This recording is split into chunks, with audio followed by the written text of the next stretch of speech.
diagnosed when I was 20 years old. Basically, what I'm going to talk about today has sort of been, this is what I've been sort of coached on, and I'll go in other directions as we go. But I'm going to talk a little bit about the process of like when I first found out I was sick, which is really during the sort of peak of the AIDS epidemic in this country in terms of, it was right before the protease inhibitors became disseminated to all of us. And so it's been a really interesting transitional period.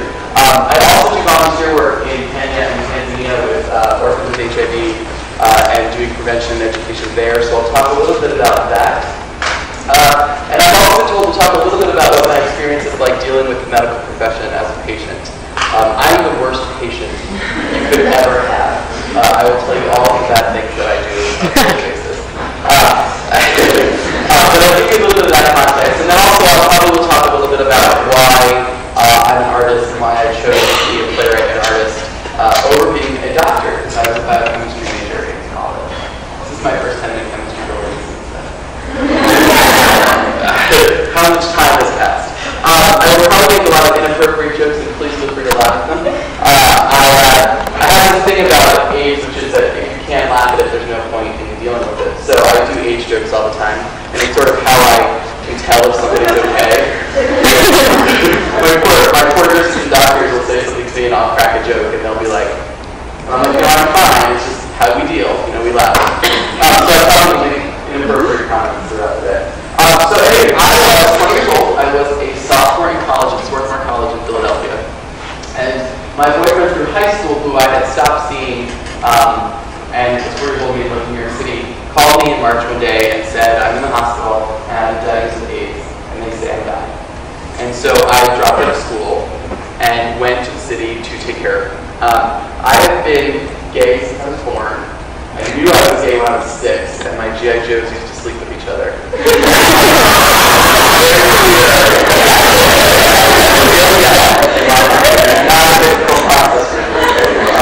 Which is why I'm not good about understanding it when it's different for other people, apparently.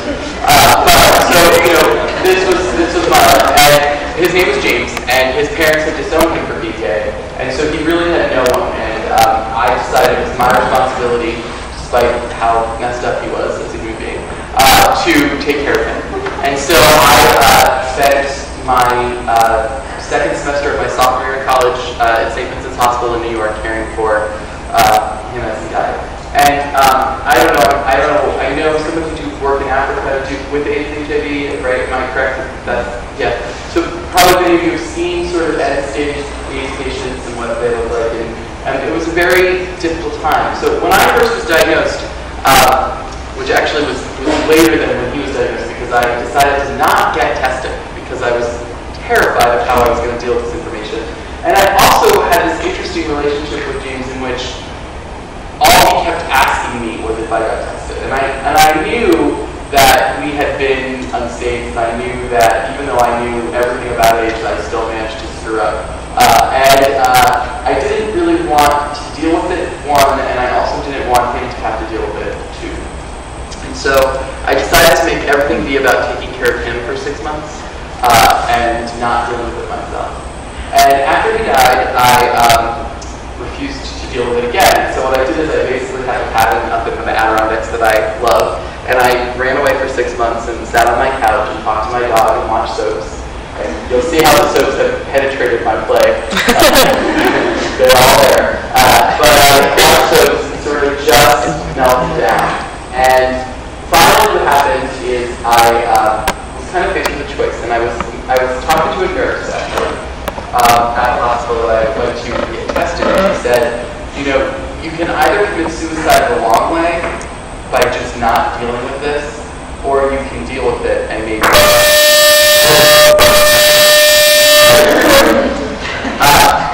so that's really good punctuation mark, right? So that was really the big, huge decision I had to make. And at 20 years old, I was rather unprepared to make that decision. My father was out of the picture as he hated me for being gay, basically, and my mother is manic depressive.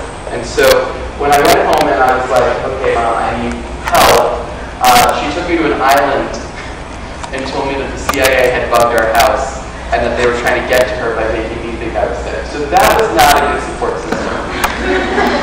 She's an amazing, wonderful woman, and I can tell you stories about my depression if you'd ever want to hear about that. But she was just not capable of dealing with it at that time. So I found myself in a situation where I really had absolutely no support system, and I had to figure out how to do this, how to make it work. Literally, I made the decision that I wasn't going to be a coward, and that if the doctors were telling me I had 2 to 5 years to live, that sitting on my couch watching General Hospital every day was probably not the best use of time. Probably not the best way to spend those 2 to 5 years. And that's really been the interesting part, well, there's probably many interesting parts, but one of the most interesting parts for me about having this disease has been this sort of dealing with the medical profession and dealing with their desire to put timelines on my life. And I understand it because I was a biochemistry major, and I understand that we think about things in sort of concrete form. But one of the biggest struggles for me has been this sort of, we need to let you know that your disease is going to kill you. And in 1994, before protease inhibitors were really working, and I also had a very virulent strain of HIV. So despite having been on antiviral medication for 15 years, I've never had an undetectable viral load. I've never, the virus in my body has decided that it's a tough-ass bitch, and it refuses to actually do what it's supposed to do. And so when I was first diagnosed, this was when ACT and 3TC were the norm. Literally, James died in 6 months. Now, granted, he was diagnosed with full-blown AIDS because we didn't get tested and went to the hospital with pneumonia, and they were like, this is what's wrong with you. But they were saying to me at the time, when I was 20 years old, that if I made it to 25, it would be a big deal. And so I planned my whole life to only make it to 25. I'm really pissed off currently.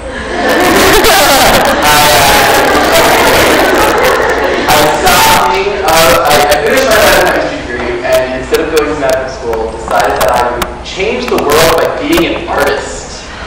That if I had 2 years in my life, that I was going to just follow my dream and do something that I would never have thought was practical as a straight A overachieving student. But I just said, screw it. If I've got 2 years, I'm going to do something and try to leave something behind that I can be remembered for doing on this planet. And that really became my mission, and still is my mission. That's why I live the crazy life I live. But I decided that having AIDS was not going to be my death sentence, but rather be my superpower. I kind of think of myself as Spider-Man. When I say it out loud, it sounds way jorkier than it is. But I kind of think of myself as a superhero because I feel like, I also feel like being gay makes me a superhero, which is I'm just kind of surprised. But it just changed the way I saw the world, and it changed the way I saw life. And it's not been an easy haul being who I'm trying to be, but it's certainly been a much more rewarding life than the one I was on track to live. So people always ask me, like, would you want to not be HIV positive if you could change it? And I say, I'd love to not throw up every morning from my medicine, and I'd love to feel like if somebody asked me out, I didn't have to tell them my medical history before going out for coffee. But I really wouldn't change the life choices that have made me make in terms of who I am as a person. And this is something that my doctors struggle with so much. Because I am never in one place for that long. I literally travel around the country and the world as much as humanly possible. And they're like, we haven't seen you in 3 months. I literally just had a huge drama with my doctor because I have been away from my home base since early December. I haven't been home. And so I haven't been to the doctor since early December. I've been to other doctors, like when I have an infection or when I had some lesions in my colon last month, which was pleasant. Let me tell you. But I haven't been to my particular main physician. And so my prescription for my medication expired while I was here in Connecticut. And so I had to go to a new pharmacy, which was a whole other story, because it's so much fun to have to make the pharmacist understand what you're talking about. And they called the doctor to get it renewed, and the doctor was like, sorry, you haven't come to see me, I can't renew it. And I had like 3 pills left, right? 3 days worth of medicine. And I had to call my doctor and be like, okay, first of all, I'm not coming back to you ever again because you're extortioning me to come to see you, and I'm not there. I'm in Connecticut, and I need my medication. So this was an interesting experience, just to talk a little bit about how does this work for people who they would be happier if I stayed home and never did anything. But I do things like go to Africa for 4 weeks and live in a desert village with absolutely no access to medical care of any kind or fresh water. Or I do things like spend time with college students who I think are the incubators for all diseases on the planet. I've had more colds since I've come to Connecticut than I think I've had in a long time. Every day, I get a new one. So it's a lifestyle choice that happened. And what I decided I was going to do was be courageous. And this play you're going to see is really my way of trying to capture that lesson. And so I started writing this play 10 years ago when I was told you got 3 more years to live. It wasn't like I had a type of viral load and my T cells were normal. I was doing bouts of toxoplasmosis, bouts of KS lesions. I had so many strange problems. And the medication itself, I mean, I'm sure you're all pretty aware of this since you're medical people, wasn't designed for people to take for 16 years. I tell my friends who say, well, what's it like? And I said, it's essentially like taking chemo every morning. I get up 2 hours before I have to be anywhere. I take my AIDS medicine. I throw up. I get in bed with my dog. I usually watch some terrible ABC television, like Revenge this morning. And just lay in bed and sit until I feel like, okay, I can handle it. So I haven't timed my whole life for taking my medicine. And that medicine does things like I had kidney problems, and one time I had a liver that was swollen twice its size, and a nice nurse took a giant needle and stabbed me with it without telling me what they were going to do to me. I was really unhappy about that procedure. I actually went home crying like I had been beaten up. So my life was at this place where I felt like I have to do something, and I have this crazy mom who I love, but she's crazy. I had to figure out how I could make sense of it all. So I started writing this that you guys I think most of you are going to come see, which hopefully you'll enjoy. But it's really about 2 things. It's about how do we leave a lasting legacy with which we can be remembered by this world. And I don't know how many of you have read The Odyssey before. Yes, they make you do English in chemistry class.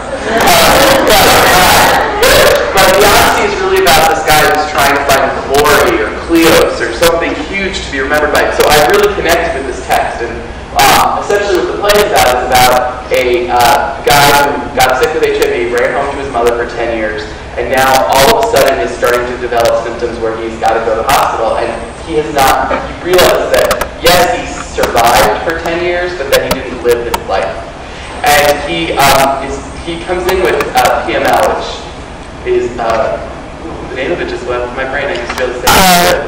Multifocal leukoencephalopathy. Yeah, there's a P that I'm forgetting. But, see, my doctor is still stuck.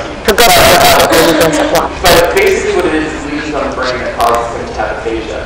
So he can't speak, and he can't say what he wants to say. He's a writer. So you can imagine me, who's talked now for 10 minutes without breathing. Luckily, I'm keeping my hands in my pocket, so I'm not baking a cake for you.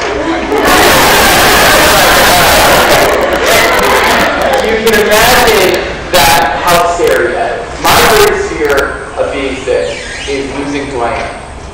Whether that's because I'm stuck in a hospital bed and I can't go do the things I'm doing right now, or whether that's because I lose my mind in this process or my ability to communicate.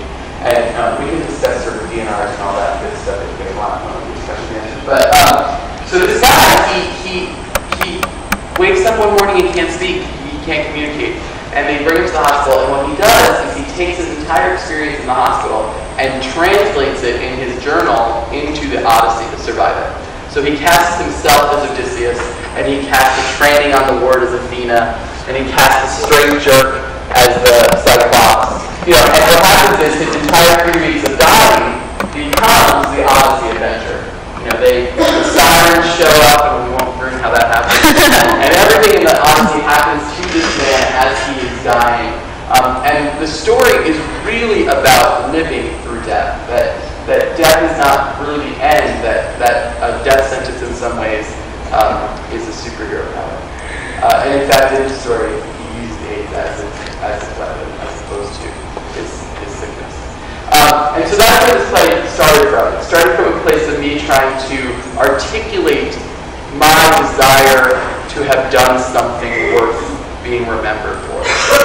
And one of the major things that changed in my life when I was diagnosed with HIV was my definition of success.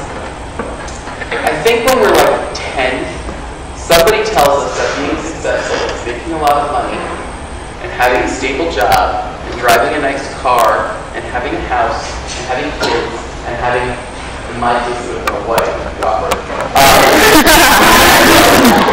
And luckily I was gay and I knew it, so I was sort of like, oh, I'm kind of immune to that definition of success anyway, but I wasn't as immune as I thought I was.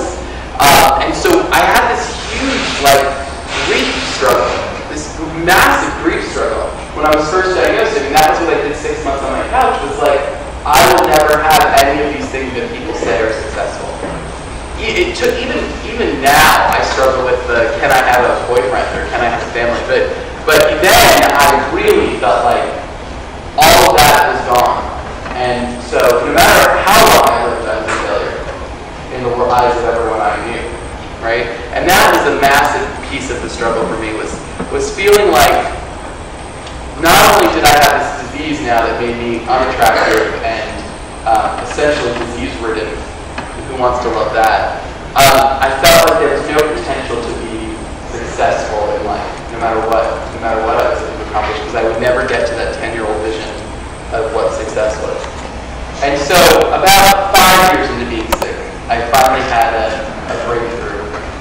And I realized that success is not what you do, but rather the people you affect. And I realized that I could build a family and a community of people that I have impacted in my life that would make me more successful. And it's really weird, because when you first imagine that, you imagine all the people you love at Christmas. Which never happens, by the way. I actually spent Christmas in some third world country doing some weird thing by myself. And I'm the worst at keeping up on phone calls and Facebook and email. I don't talk to people. But I can, when I die, when it's over, I know there will be stories of the people whose lives I helped or changed. And that has been really what has driven me to be successful. Even standing here right now talking to all of you and telling you my story, when I leave here, if one of you remembers this story and it impacts one decision in your life, that there was a reason for me to be on the planet. And that transformation, that realization set me free to do so many crazy things that I'm still doing on a daily basis. I just had one this morning that I realized I had to do, and I was like, oh shit. I have to do that now because I thought of it. So the other piece of this play, there's a couple, I hope for you as people who are invested in this field will find this play even more interesting than other people. But the other piece of this play is about moms and kids. And nurses as moms. So essentially the antagonists, the Jaws characters of this play, although you'll love them probably as much as you love the other characters, which is hopefully the goal. But the Jaws characters in the play are the moms. Because they want to protect their children. They want their children to be safe. They want their children to live. And their children are at a point where they're like, hey, I'm free. I'm dying, Mom. Let's stop worrying about what my shirt looks like. And let's start doing crazy things. I don't want to ruin the play for you, so I'm trying to not tell you all the good stuff. But essentially, these moms become the antagonist. And Elliot is the main character, he's the main character. And his mom is just an overprotective broad. That's all she is. But she doesn't understand when he comes to the hospital and he sees a tranny and he sees a cute gay Twinkie guy and he realizes that I didn't live my life. And she doesn't understand. She's mad. She's like, what do you mean you didn't live your life? You were with me. We watched Murder, She Wrote, and we played crossword puzzles, and we lived the life of a sick person. Which, I don't know if I'm resonating with anything, but my perception is that people think there's a life of a sick person that you're supposed to live. My friends think there's the life of a sick person. If it's 11 o'clock, I feel like the pumpkin's going to reappear and I have to be in bed or someone's going to have a nervous breakdown. They freak out. If I always get sick when I go to water parks for some reason. But if I want to go to the water park with everybody, they're like, no, public swimming events. Every time. You think I learned my lesson, but I'm like, I really like the water.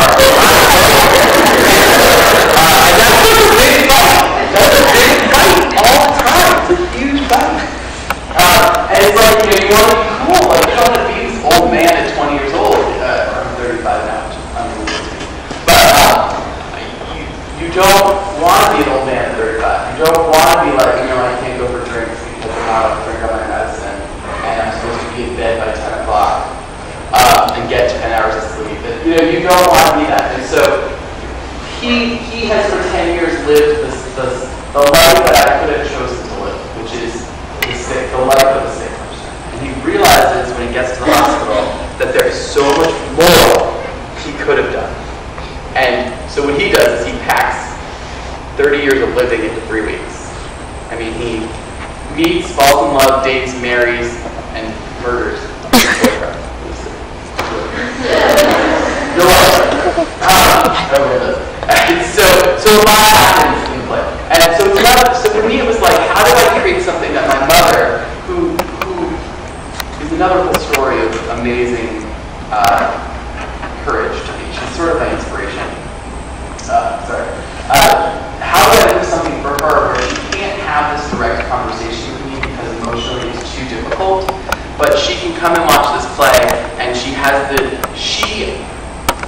through her illness uses stories to cope, right? So when I was really young, I was like 10, I used to hide under her bed, and she would lay in her bed and in her mania, like play different characters from TV shows and like create all these stories, and they would be how she would process the pain she was in. So I realized that a way to communicate with her was through stories. And so this play is really my sort of love letter to my mom. It's how to make my mom ready for me when I die. And the poor woman has had to watch it now for like 12 years. I watched it 12 years of torture for the poor woman that has to go through. Every time it's done, she comes and watches it and wants to be part of it. And has really transformed her own life in the last 10 years in a way that I wouldn't imagine possible.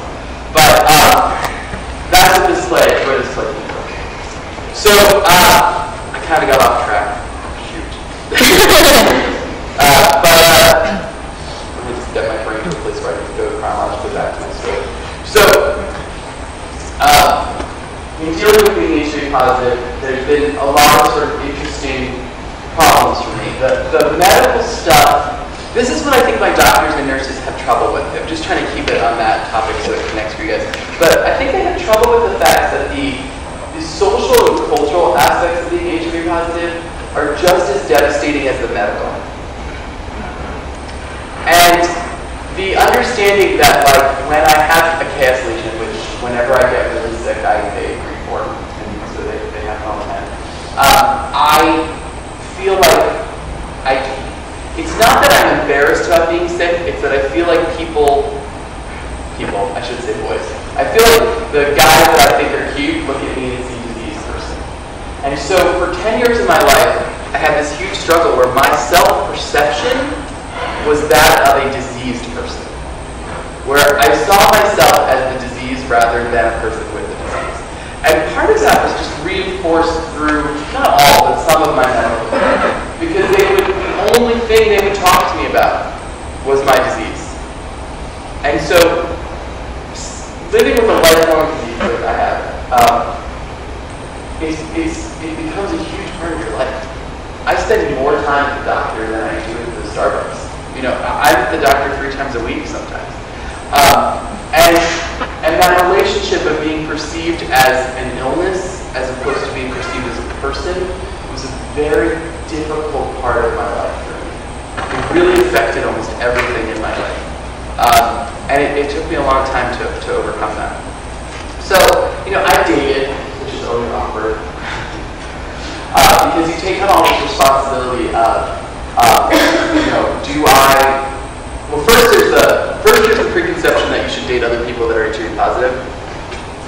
That's my favorite. That's my personal favorite. They're like, why don't we just find another person with AIDS for you to date? People say that. And I say, well, that was the defining characteristic of why I like this person. I would be a little scared for me.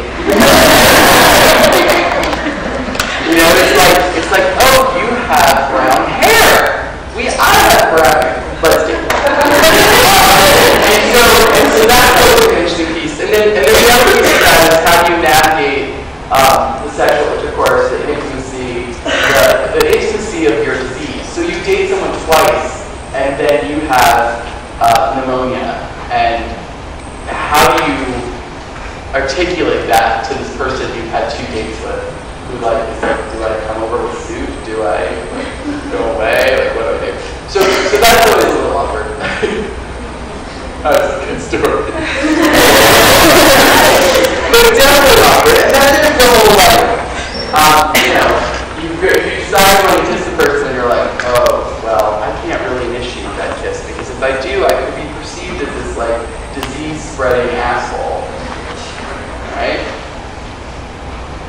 My favorite is when they kiss you and then they freak out and they go use mouthwash and freak out. I've had that experience. So this adds a lot. I don't know if this is interesting to you guys, me rambling about all of it, but my non-existent apparently love it. Although I'm going to ask someone out for that episode. I think you should do it once a week.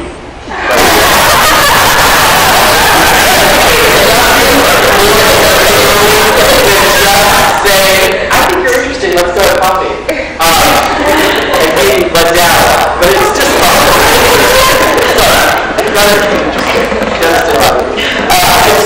and that's been a really difficult portion for me. I remember I told you this whole success thing, this having a family thing, has been a major, I think the hardest part of having AIDS for me.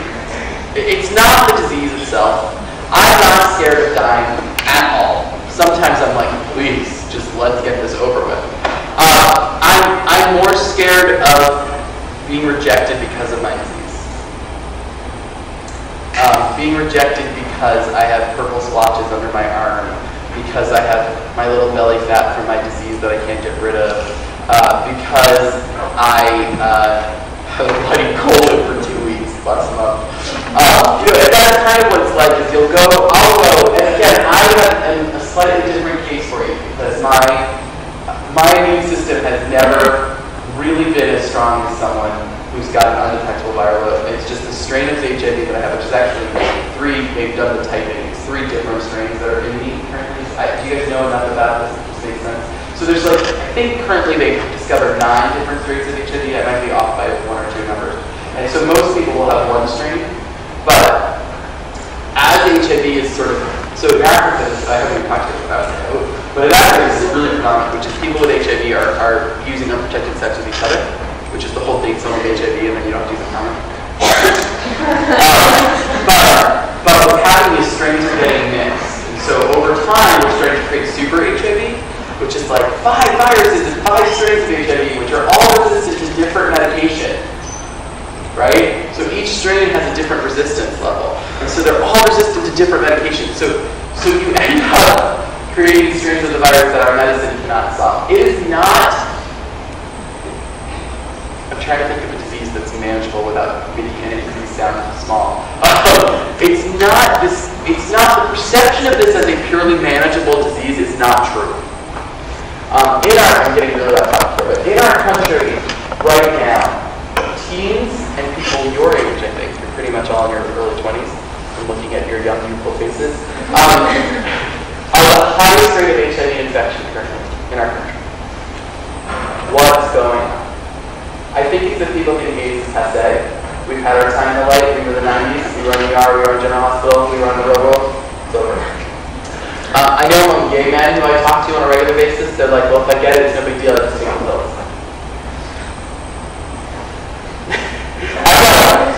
No! I just take this pill. You're walking through a house for 20 minutes, and then we're talking, just take the pills.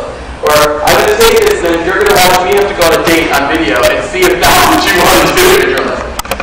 So that's the problem. But then the other huge problem in our country, which I'm hoping you as people who go to the medical profession will figure out how to solve, is that HIV targets fringe populations, minority populations. And in the sense that we as the majority of our country does not always care about minority populations. So when gay men were dying in the early 80s, late 70s, early 80s, and 90s, a lot of people were like, yes, let's get rid of those people who we don't like.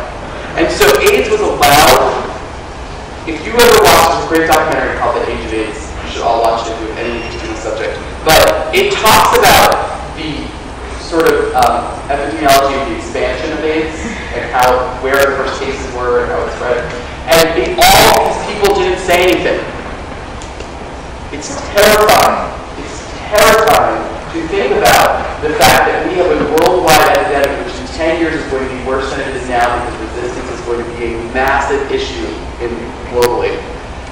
I don't even want to imagine it, to be honest. That it just didn't happen. It just happened because people wouldn't name that there was a disease out there.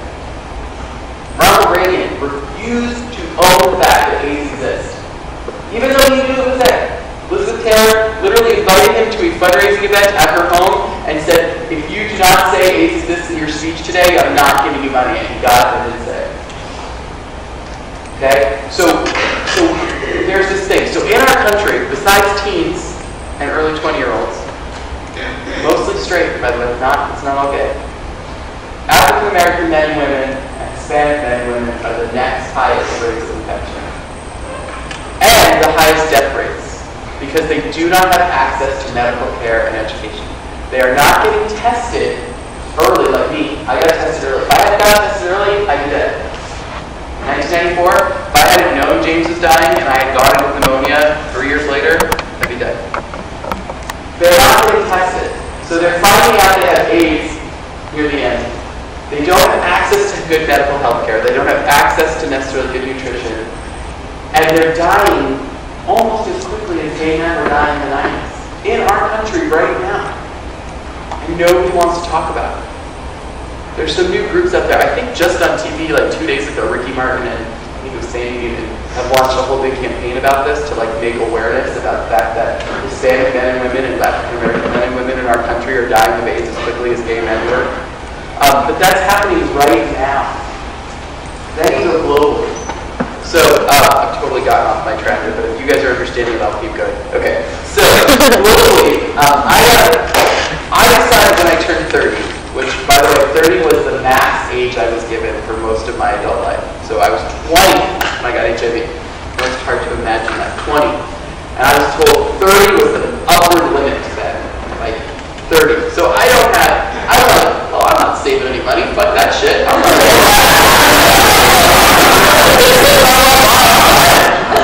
video. Edit that out. I said that word.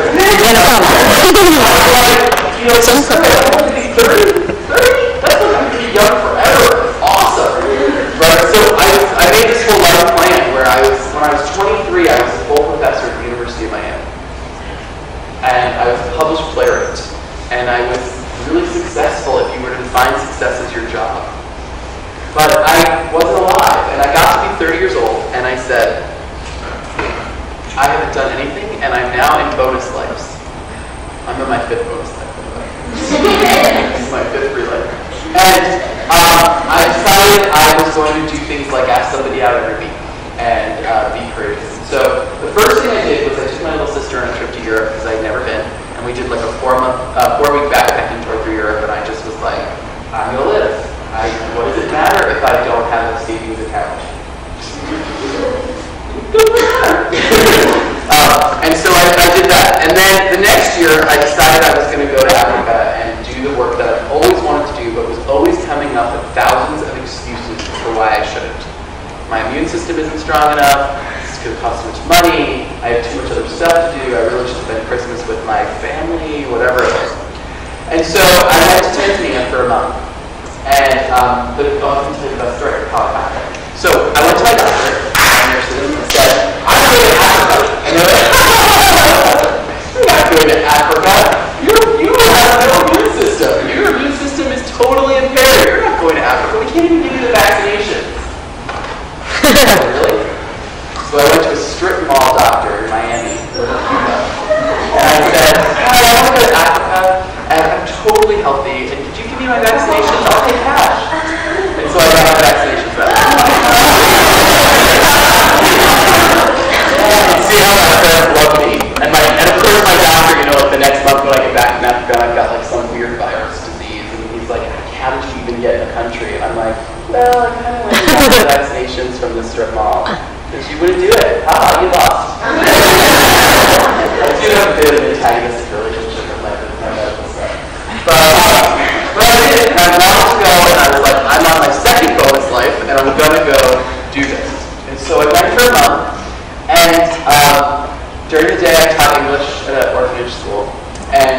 afternoons, I would go to the orphanages and play with the kids, get covered in their pee. I know, right? Smart planning system. But, and then in the evenings, I rode around on the back of a motorbike and went to all these small villages because there were all these people dying and nobody was collecting their stories. Nobody was remembering them the way I want to remember them. And so I rode around for a month and went to all these little small villages and started writing down people's stories. And their stories were not these epic tales like the Odyssey or like my life. They were just things like, I have 3 daughters, I was a seamstress, I got AIDS because my husband got AIDS, or whatever. It was literally like biographical information that you might take down into history when you meet a patient. But I'm going to say this to you, and I hope this lives with you forever. Every time you take a history of a patient, remember that that might be the only written record of who they are. And that's what it is. That's what I have. I have journal after journal of probably 150 people who died within the month that I was there, and all that is left of them is the history I wrote down. And so I did that work. And my very first day in Africa, I had to go to a woman's house who died of AIDS and had 2 children, and she could not care for them, and I had to take them away from their mother and bring them to an orphanage. That was the first thing I did. My friend who came with me was a nursing student, actually exactly your age at the time, and in your fourth year, right? Here's your 4th year. She was a 4th year undergraduate, and while she was there, she delivered 13 babies by herself in the hospital. And they don't have modern medicine like these people. I mean, literally, they would take a bucket of numbing liquid and just throw it over the women. And they would just cut open their uteruses and whatever they had to do to deliver these babies. And there was no, she would come home crying every day because there was no ability to control like sterile fluids and all of that kind of stuff. And so we would go to villages where 98% of the population is HCV. And the problem is there's not enough medication, there's not enough education, there's not enough prevention out there.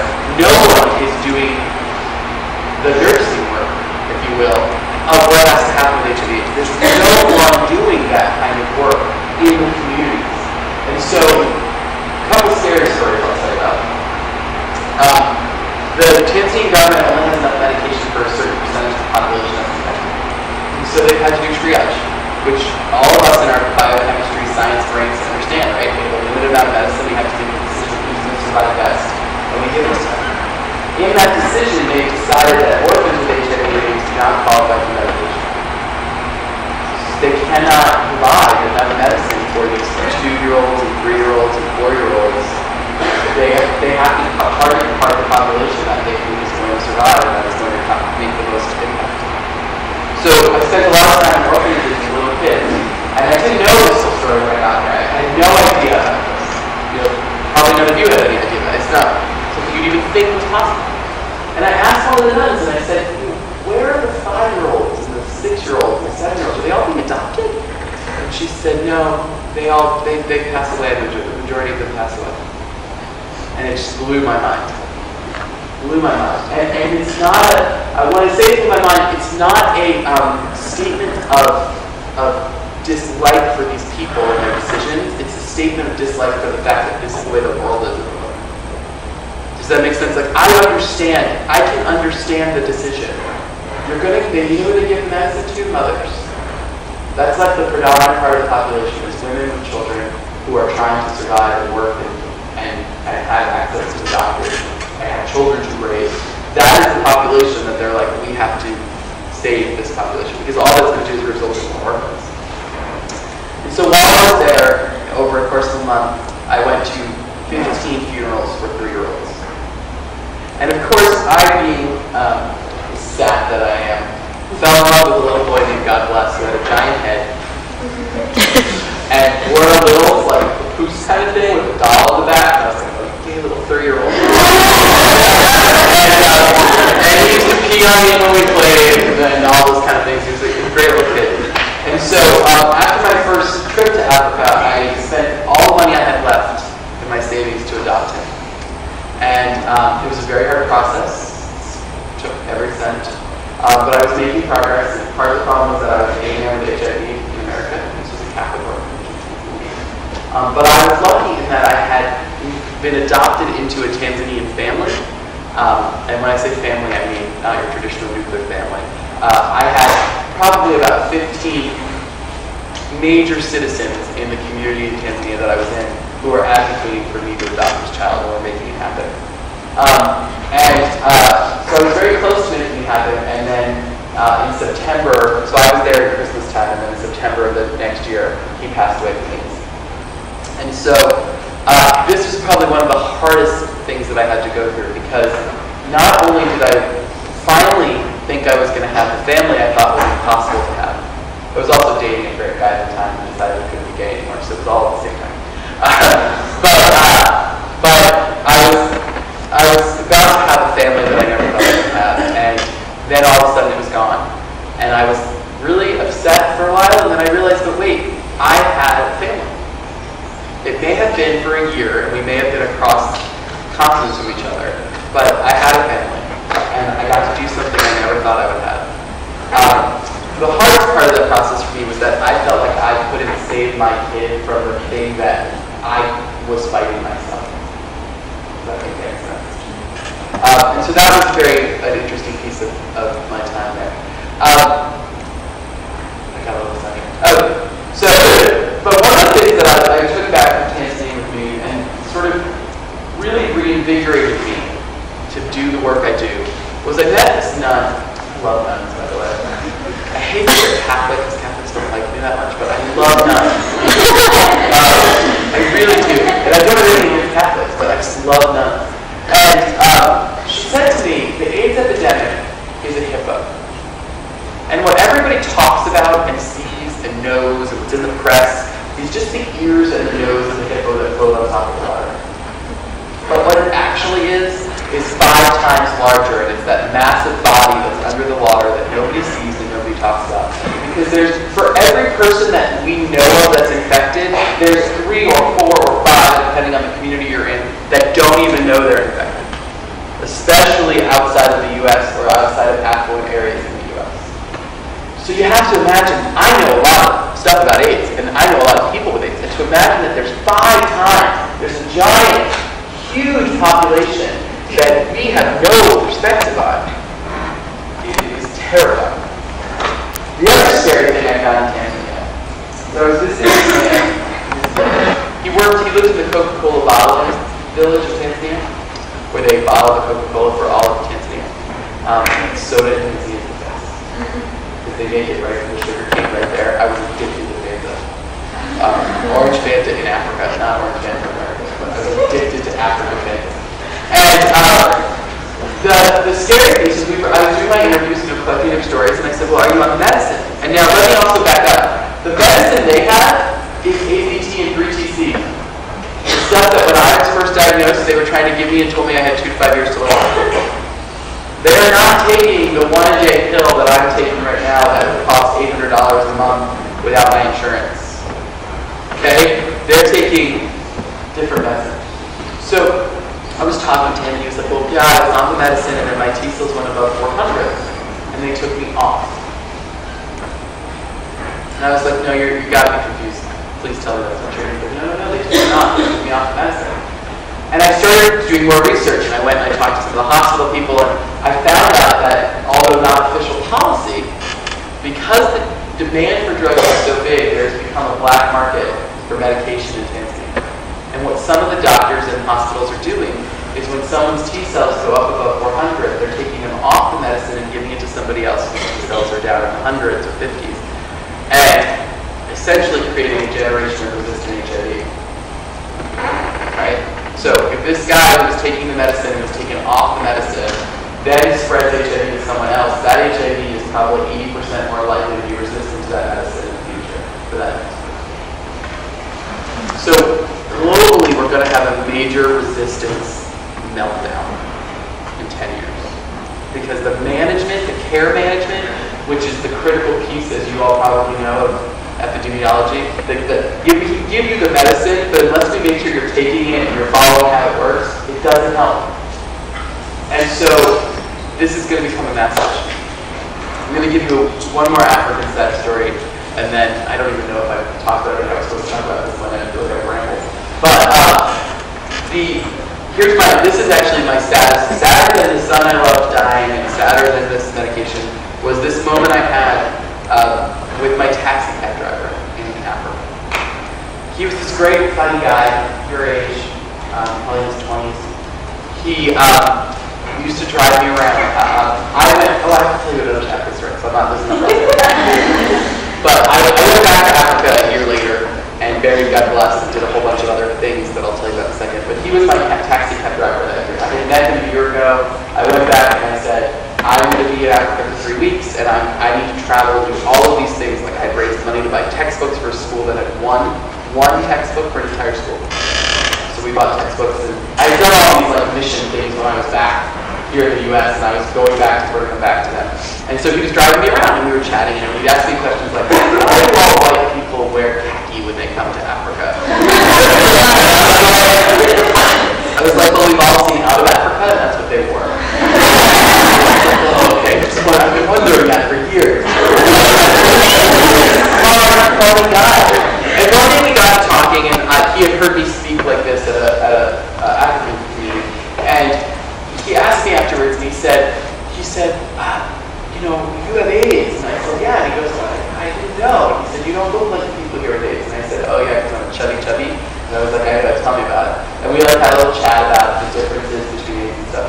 And then he was like, well, I'm safe. And I said, and he goes, and I'm like, great. He goes, and I make sure my friends are safe. And I said, that's awesome. Do that. And then he told me the saddest story I've ever heard, which is he said to me, I give them my condom to use. And I said, trying to do my translation, because I wasn't the best at Swahili, and I said, you give them condoms, like you have extras, and you give them out to your friends? And he said, no, I give them my condom. And I said, I don't understand. And he said, I wash it in the stream when I'm, and I give it to them so that they'll use it, so they'll be safe. We might think this is the stupidest person we've ever met. I think this is one of the noblest people I've ever met, who was thinking he was doing the right thing. But in his culture, they recycle everything. It is not like here where we throw away everything we use. They reuse everything, and no one had told him they were single use. So then I had to have this poor 20-year-old guy crying in his taxi cab about the fact that not was he not protecting them, but he was actually exposing his friends to HIV. And that was a hugely transformative moment again for me in realizing that people tell me AIDS is passé. People tell me we're over it. We don't need to talk about it. Stop being so gay. Having AIDS all the time is what people say to me. As an artist, I say it all the time. The theater world is like, we're done with AIDS plays. We don't need it anymore. And I'm like, until every person in the world knows that a condom is not reusable, we have to keep talking. Until 3 and 4-year-olds are not dying in mass, we have to keep talking. So then I go to Kenya the next year. I had to figure out a way to get to Africa, and so I joined this group that was going to Kenya to build a church. And really my plan was to go to Kenya, build my church, do my service, and then go to Tanzania and do a service for God bless and visit my Tanzanian family. And Kenya right now, if you are gay, it is punishable by public stoning without trial. So gotta butch it up.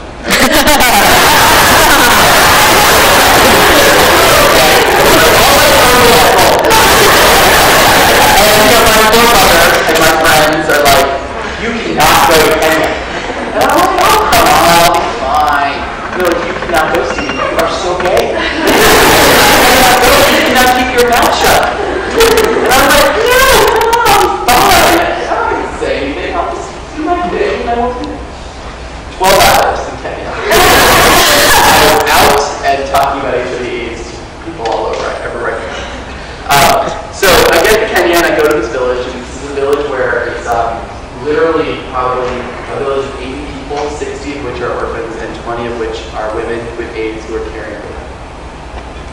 those of you, the women in this room, which is the predominant gender, throughout the world, my specific experiences to Tanzania and Kenya, women with HIV and AIDS are at the biggest disadvantage because they are not allowed to work. No one will hire someone with HIV.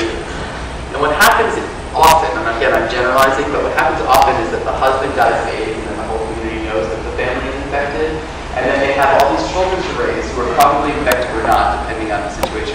But they cannot make money to raise them. So one of the things I did while I was in Tanzania was I called and emailed everyone I knew. Luckily I know a lot of people. And I asked them all for $100. And I got about 12 or 13. And I bought 12 or 13 sewing machines for $100 each. And for $100 for that sewing machine, those women with HIV could sew and take care of their families. It's that kind of small business on that small business scale, $100 investment, that makes the difference between these women having food for their children and surviving and not. So that was a digression. But anyway, so I'm in Kenya.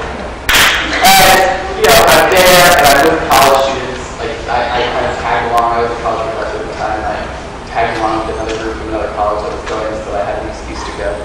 And, the first thing I had to do was, the reason I came out first was that the college students were saying things like, oh my God, it's a cesspool of AIDS. Oh my God, don't drink the soda. Oh my God, and I was like so pissed off. That I was okay. Oh, I didn't tell my best nurse story. Shoot! Alright, pause that story.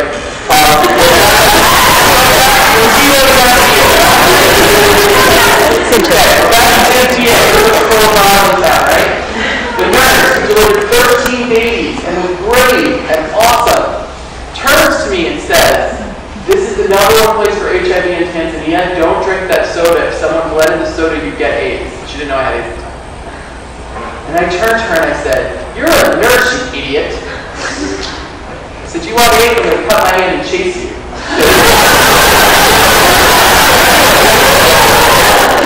But that is scary to me, that a nurse who had no problem delivering 13 babies by herself and was so brave, because probably every single one of those people giving birth were literally bleeding all over the place due to the way they do the procedure, she was right in there doing it. But to think that she could say out loud, don't drink the soda, but it was human. She's human, right? But that just drove me crazy. Okay, that's fine. So these kids are saying these horrible things, and so I have to learn because I can't spend 3 weeks with 18-year-olds saying horrible things. So I came out to them and told my AIDS, and they all cried. That's the worst part about having AIDS, is that people think they love you, but really they just pity you, and they're moved by you.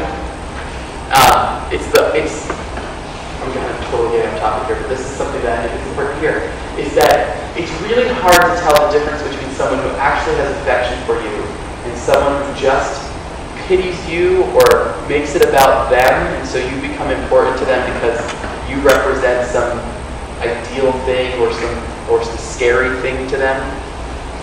There's actually a kid here at UConn, actually, who I visited with last week, who, whenever I sort of turn around, I see them looking at me, or whenever I talk, they come and hear me talk, and what they don't get is they make me feel like some alien specimen that they don't actually know anything about and haven't actually talked to and haven't spent time with. And if I ask the person out for coffee, they'd probably be like, well, I don't know. But they made me this really important thing in their life. I don't know if that makes any sense to them, but they made me this like inspiration, and like I don't want to be an inspiration. I'd rather be like your friend, or go have coffee, or go sleep together, or something.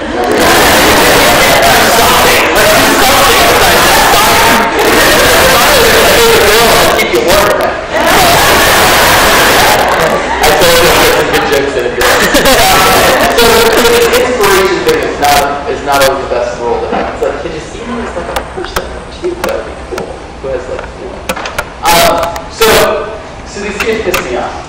So then we go, and I say, but you can't tell anybody because we're going to like rural Kenya, 5 hours out of Nairobi by bus. Rural Kenya. And they're like, okay, we won't tell anybody. And the woman who I'm with her originally as a professor in North Carolina. She's like, we won't tell anyone. So we go to the village. What? In the village. And she's told everybody.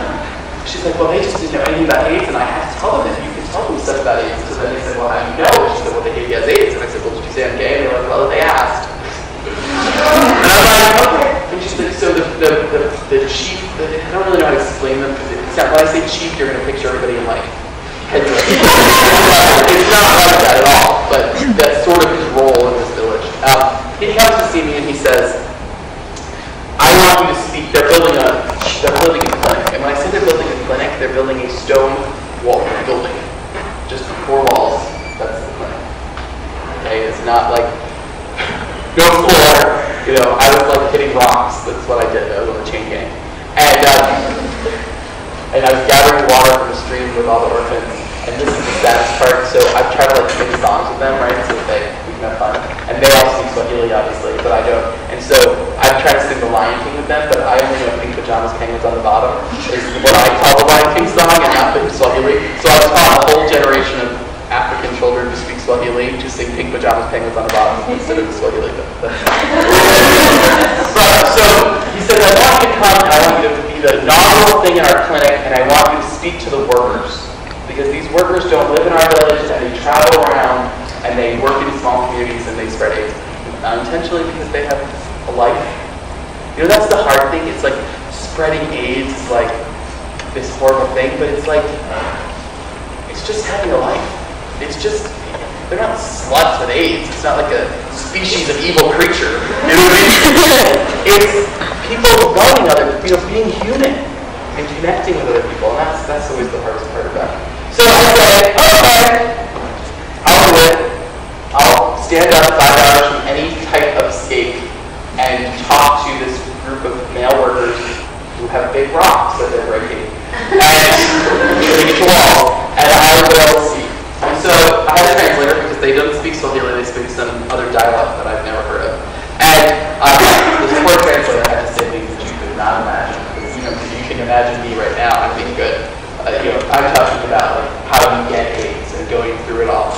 And so I talked, and first the people raised their hands and said things to me like, "You're going to burn in hell," and how, why do you think we listen to you? And I said, I'm risking my life to tell you this. And if that doesn't give it value, then I don't know what will. But I'm telling you the truth. And so I spoke to the workers, and no one threw a rock at me.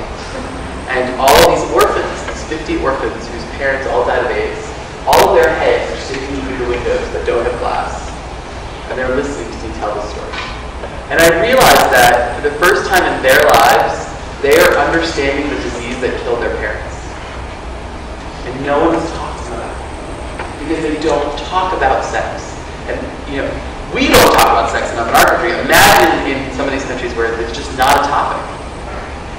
And so I did that, and then everybody went on safari and left me there by myself.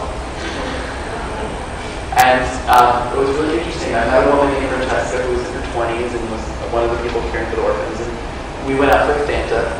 And she sat there, she asked me things like, when you hold your boyfriend's hand, does it feel like when I hold my boyfriend's hand? I think so. I'm not sure, but I think so. And it was this amazing sort of cultural exchange and human exchange, and it taught me to just always tell my story. And so a week later, Christmas morning, and they had this huge Christmas mass, and how we think of, I can't even explain it. You have to imagine 200 people making a week-long pilgrimage to come here to this church. And they sleep outside, they sleep outside for 3 days because they want to be in the service. And they had their service, which I did not attend because I am not religious. And after their service, they came and they got me from where I was playing with the kids. And they said, we want you to speak to the congregation.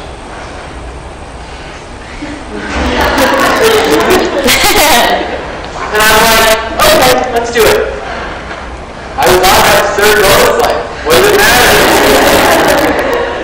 That's why I would be courageous today about something. But what does it matter? I'm on my third bonus life. So I got to speak, and it was scarier. It was a very religious contingent having this conversation with me about being gay. And I had to say the same thing. if I was such an evil person, would I be here risking my life? And eventually the conversation transformed. And all of a sudden, these people who never talked about sex in any way were asking me questions like, how do lesbians have sex? And I said, I don't know. Their hands, and then I turned to the priest who's sitting to the side of me and I go, do you have oral sex in Africa? And he goes,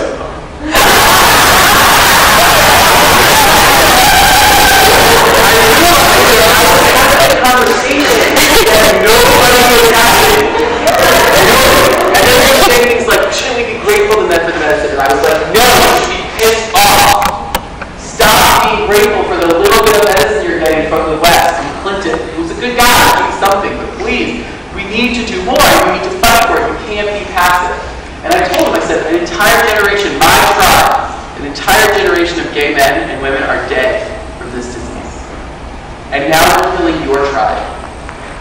And of course, it's getting them all militant. And angry. And the Google translates like, this might not be a good idea. Keep going.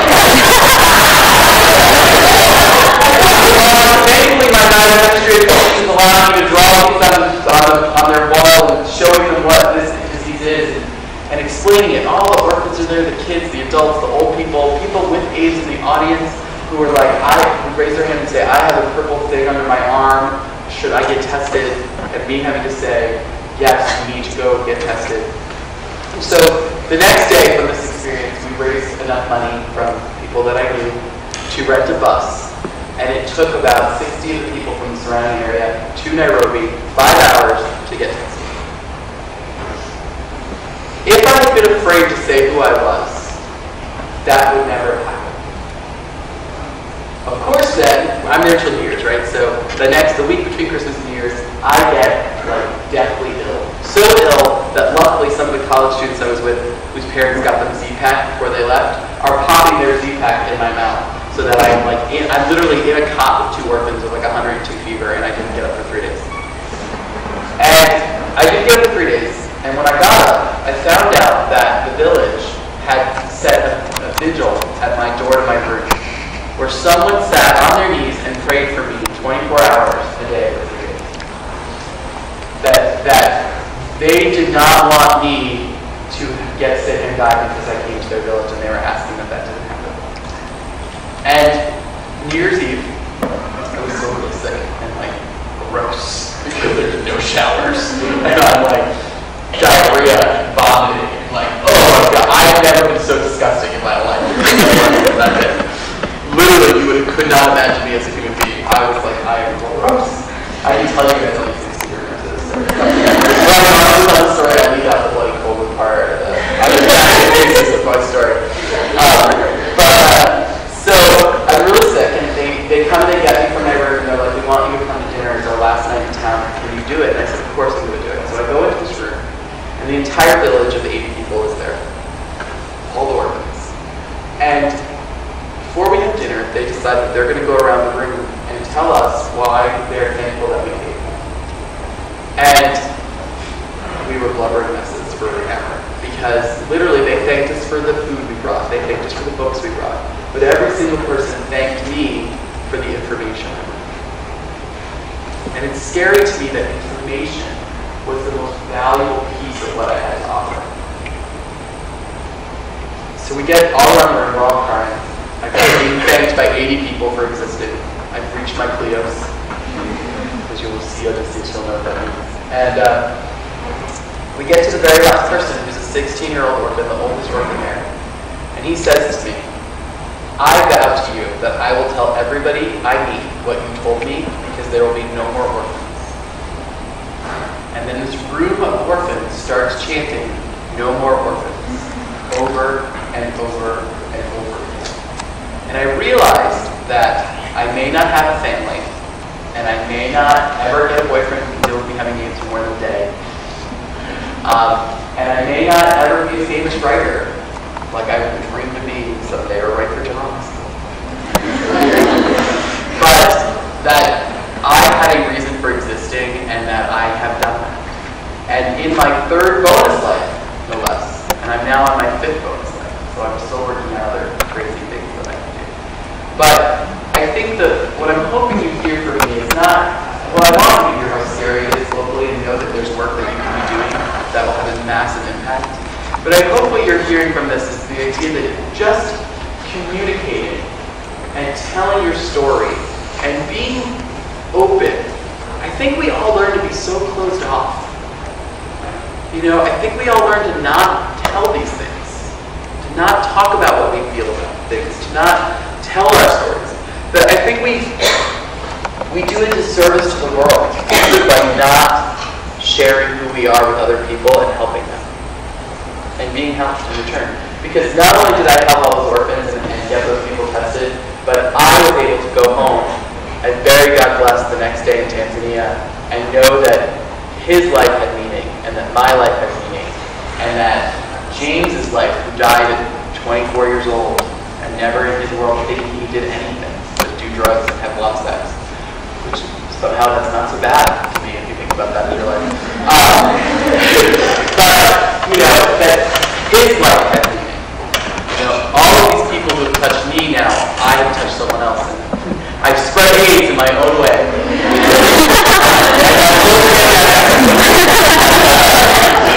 And I think that's the important lesson I hope you hear from these lessons. I'm kind of done rambling with my story, but I have no idea how much time we have left, but I hope there's time for questions. You have about 45 minutes left. Yes! Awesome! So we'll get it started. Again, I'm totally, probably not willing to talk about anything, so there's no question that is offensive or strange, so please feel free to ask anything. And I was told you're really good at participating, so I'm excited. I just thought if they were going to ask a question. And also, before I don't forget this, at some point in this conversation, I invited Maggie to come today because she plays the nursing play. And the nursing play is actually one of the antagonists. Oh, I'm sorry. It might be interesting for you guys to talk to her about what that process is like. So after you guys ask questions, we have time to do that. But does anyone have anything they want to know about or? I was that good.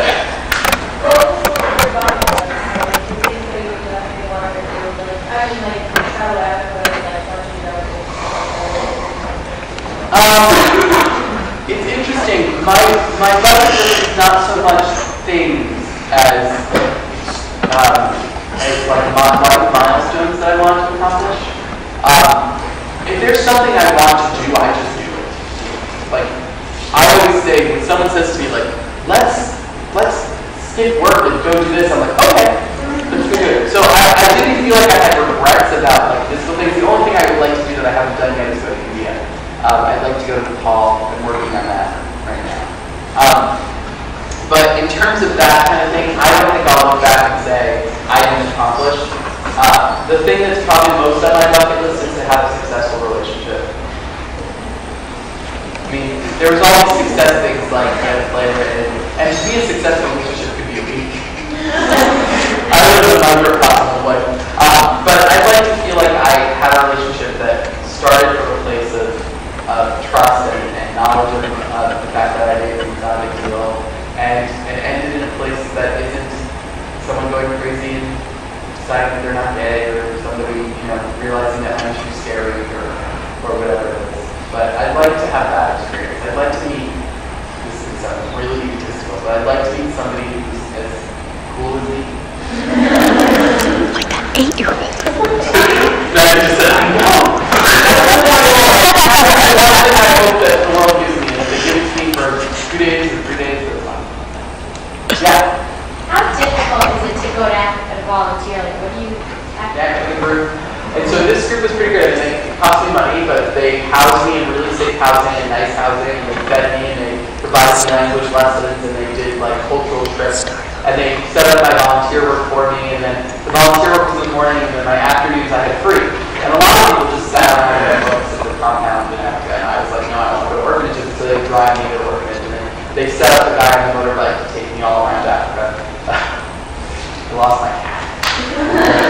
But the best part about this, like, the motorcycles, so you can imagine when they showed the motorbike, I was like, okay, rhinos, lions, and a motorbike, I can do it. I had to really get myself ready. But, so it was a really great organization. It was so easy. It was not like going on vacation, but it was so easy. And then the great thing about that organization is they leave your weekends free. And so you can either find other volunteer stuff you want to do or go spend time with people in the community you meet. Or we did like safaris, and I went to Zanzibar and hung out on the beach because that's when like I could do that. And so, Zanzibar? I've been there. My favorite place. It's wonderful. I want to go there just to write a book or something. But, so that was my first experience, and it was fantastic. And, you know, the nurse got placed in the hospital and was delivering babies, and I was teaching English and working with orphans. Like, you really got to what you want to do. My second experience really just happened because I do all this speaking everywhere, and so a group in North Carolina was like, we want you to come with us, and we'll pay for you to go. And I was like, okay, let's go. Now I can go back to Tanzania or Kenya whenever I want. I know people there, I wouldn't feel scared in any way, and not knowing where to go or what to do. But I do recommend the first time going with some group, because I think that enabled me to make all these connections that if I had just come by myself, I would be sitting in the hotel being like, what do I do? How do I be a surgeon? So that was really helpful. Anybody else? Yeah. Can you describe your day as it's been since you've been diagnosed? Because you kind of like get the snippets of what you Like my day. So what's been successful, what's not been successful? My medicine, you mean? I'm sorry. No, like how dating has. Oh, dating. Sorry. Dating. I thought you said my daily life. I was Oh, like, no. Dating. I think the first piece of it is my own mind. For a long time, I could not imagine anyone could possibly like me. And the thing is, like, before I got sick, I was very popular. Probably why I got sick.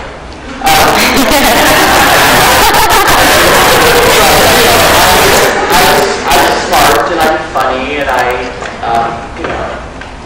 and I was always a little egotistical my own way, and I was very successful at dating. It was fun. But what happened for really the first 5 to 6 years is I just couldn't figure out why anyone would be attracted to someone with AIDS. And so I just didn't participate. And I sort of convinced myself and my life and everyone around me that I was just not going to have that. And then after that it gets harder. So I'm like really outspoken about having AIDS. So like pretty much within the first 5 minutes of meeting me, you will know I have AIDS. Because I decided that got rid of a lot of awkward situations later on. Like this one guy I really liked, we went out to a gay club in Miami my first year that I was down there. And we walk into the club and he turns to me and goes, I can smell the AIDS in this place. And I was like, yeah, I have AIDS and I really don't like you anymore. And I left. But so I learned like the awkwardness of not letting someone know is that you set people up to say things that they probably just thought were funny. Because I make AIDS jokes all the time. Like, all the time. but like, I make AIDS jokes all the time. Like, whenever something's wrong in my life, like I don't feel well, if I sneeze, some of my friends will turn to me and be like, the AIDS. And so I've learned to make it something that is hopefully more common in my world. It's something we talk about all the time. And so that was my first step. But then what happened is, in doing that step, I became like the poster boy, as I said, the inspiration of AIDS. And I had this thing, and maybe I'm totally wrong about this, you guys can all teach me. But I think that like I'm attracted to strong people, and I'm not attracted to people who are like needy. I want to kind of punch them in the face. I have a violent streak when it comes to need. And so I want to be strong. But sometimes people tell me that I'm just I have too many walls around me for people that actually get to know me in a way that they can see me as someone to spend time with, their life with. I don't know if that makes sense. I hear that a lot. Because I don't let anyone go to the doctor. Everybody wants to go, but I don't let anyone go. Mostly because when I first was diagnosed, if I let people go with me and they stopped going, I would never have gone back. But also because it's such a private, intense moment with me and my nurse or me and my doctor, in which we're talking about things that right now I can crack jokes about. But I also would tell you that right now, if I cracked all these, like after this conversation, I would say that every single person in this room would be off limits for me to ever think about dating because they just see me as an inspiration and not as a person. And so that's how it happens. Is I don't know how to. I don't know if this makes any sense. I'm trying to answer this question as honestly as possible. But I don't know that I'm a real person sometimes to people, and it's probably my own fault because I don't know how to be accessible. Like I'm trying, but I don't know how. And then it gets scary. So it's like, okay. So there's this guy that I met this week that I just kind of have a crush on. It's kind of fun. I really like him actually a lot. I don't know that long, but. So you think about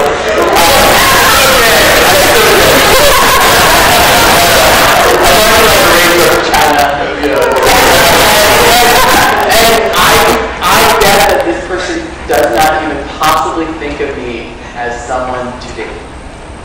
That would be my assumption. And you know, assuming is bad. So I'll do my courageous thing today and I'll say, hey, if you ever want to go out for coffee, we should go out. And then I'll probably be sort of like, oh, okay, and it'll be awkward and strange. And then I'll spend 2 weeks being like, hey, was it just because I'm not pretty enough? Is it just because I have AIDS? What is it? And so that's like my big obstacle, to be honest. It's like, that's the scary part. So then the other option is you're passive and you wait for someone to ask you out. I am not a very passive human being, as you can probably tell. So that's a huge struggle for me. But so then you end up getting into situations that are much more like, oh, we're best friends who snuggle and hold hands and make out and this sort of weird. So flat. All of a sudden, it's turned into dating game 101. I'm still in 101, I haven't made it to 102. So what happens is you become passive, and then it's not owned, and then and then being who I am, I try to own my feelings and own what's happening, and then it's, oh no, you have AIDS. Like, oh no, you're not pretty enough, or oh no. So those are my standard situations that I experience. I had one person I dated for a year that I loved greatly and still do love.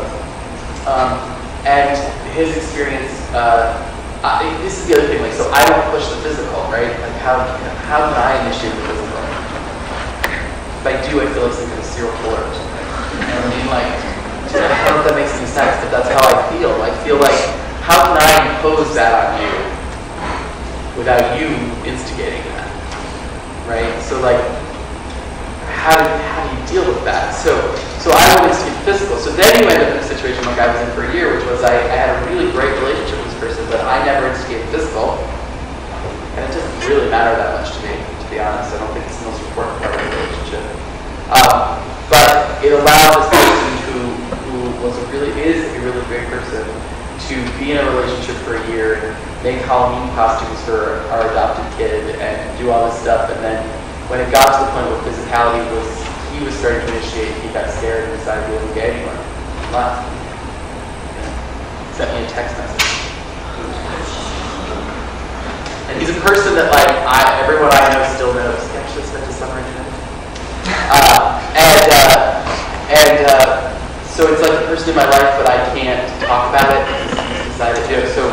So those are my experiences. I suck at it, really. But because I live courageously, once a week you have to ask me for coffee, and often you have coffee by yourself. It's okay. So does that make any sense? I think the politics of it are really complicated, and maybe for other people it isn't. I don't know. I'm again not the spokesperson for the whole population, but for me, I don't feel like the instigating part is fair. Because I don't want someone to feel guilty that they have sympathy and scared while it's happening. Do you know what I mean? And so, the other problem, and maybe this is only in the gay community, although you guys can tell me if I'm totally off base, is that so much ownership of the action has to happen. Like, it's not like you go get drunk at a bar with somebody and hook up and then you're dating. Like, that can't happen in my world. Which is how it happens on TV. But that doesn't happen in my world. I can't just like be like, oh, we're flirting all day, and then we're like, let's go for drinks, and then we get drunk, and then we're drunk so we can do be bad behavior. Like, I can't do that thing. So for me, you have to own every second of the dating experience. And that kind of puts a damper on it. It's not as spontaneous. Does that make any sense? So, and in gay world, that's really not how it works. Like in my experience. In the young gay world that I would like to live in, not the old, it doesn't really work that way. Someone had a question over here. I was wondering, have you ever had a situation with a nurse that she or he was not an antagonist, but actually... Yes. Have you ever had a I haven't told you some of the bad ones yet, but yeah. The nurse who told me that I was committing suicide saved my life. Saved my life. I have a lot of great nurses. I have to tell you, doctors not so much. Oddly, but a lot of great nurses who often, so I'm one of those terrible patients who goes in a rush. So when I was in Miami at one point, I was doing gamma globulin IV to my knees and I was busy, so I would like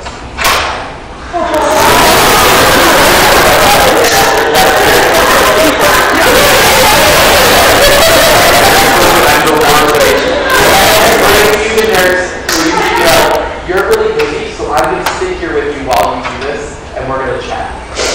Because you clearly are uncomfortable just sitting here and not being able to do stuff. And so she became my friend. We're friends still to this day. So I've had a lot of good nursing times. My friend, who is a nurse who delivered 13 babies, is a friend of mine. I just couldn't believe that thing she said. And once she knew I was sick, she couldn't believe the thing she said either. You know. But so I've had good experiences. I've had bad experiences too, like a nurse who went to take my blood and her gloves, and me having to say, no, you need to wear gloves, and her acting like I was trying to protect her, but really I was saying, I don't know where your hands have been. Like, and I don't have any system. So I've had that. Those are rare. But you have to realize I go to the doctor 3 times a week. So I have a lot of offenders. So there can be, those bad events are just the ones you remember too. The nurses when James were dying were my best friends. I mean, they watched him inspire with me. When he would be too sick, they would explain to me what was happening. I didn't have positive doctor experiences. I have one doctor right now that I really, really like. But that's because he acts like a hippie. He didn't act like a doctor. I didn't put that as against my doctor, but I really like him. But there's this thing, how do I explain this? As a patient, okay, so I'm a straight A kid. Like, I was a straight A student. And so my doctor relationship is very much like I'm failing my tests. When I sleep with him, I feel like you didn't sleep enough this week, did you? Or you're not eating well enough this week, did you? Or you went out late, didn't you? I feel like I'm with my parent getting in trouble. And that makes the relationship a little more distant. But often I have experienced nurses who make it look like I'm a friend. And I think that's a hard line to walk. And it's what the play's about. She becomes an antagonist in the sense that she's trying to protect them. And so she wants to be their friends. Yeah. She wants to arrange trips to the circus or give them the things they want. But she also has to follow rules. She also has to protect herself. And to me, this nurse in the play is an extraordinary character because she risks her life every day. One of the stories is actually from a nurse that I know, and she said that she was taking care of this patient who was totally in denial about being sick, angry, crazy, but screaming, and he spit in her eye. And that story is in the play about how he spit in her eye. And the fact that she showed up the next day for work, even though she was scared about what that could mean, is like incredible bravery. Maybe I didn't even notice. Although it might drive me crazy. I could never do that with him. So this nurse is, I think you guys will find it really interesting. I think Maggie has, as the actor, has had to deal with the complexity of this, because I think in the play, I tell Maggie she's the most complex character in the play, because her who she is shifts in every single scene depending on what's happening. Like the mask that she has to wear, like I'm your friend, I'm your person you can confide in, or I'm the person that has to tell you no, or I'm the person that has to give you your medicine, or I'm the person that has to make you deal with the situation. So, and also dealing with the moms. Yeah. Dealing with the families of patients is probably harder than the patients to some extent. Well, I don't know this for a fact because I don't actually have family that comes with me and deals with it, but I can only imagine, if I brought some of my friends to the hospital, what those poor people would have to deal with.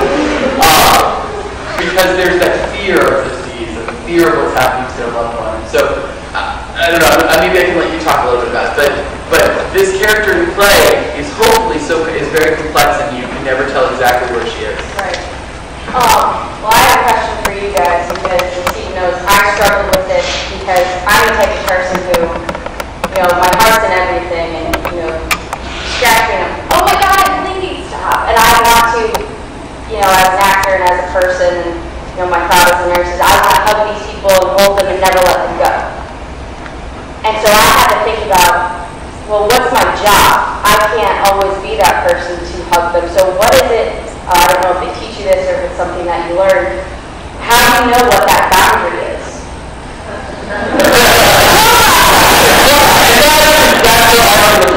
Figuring out what that boundary is. And of course, if it's written from my point of view, guess what our boundary is?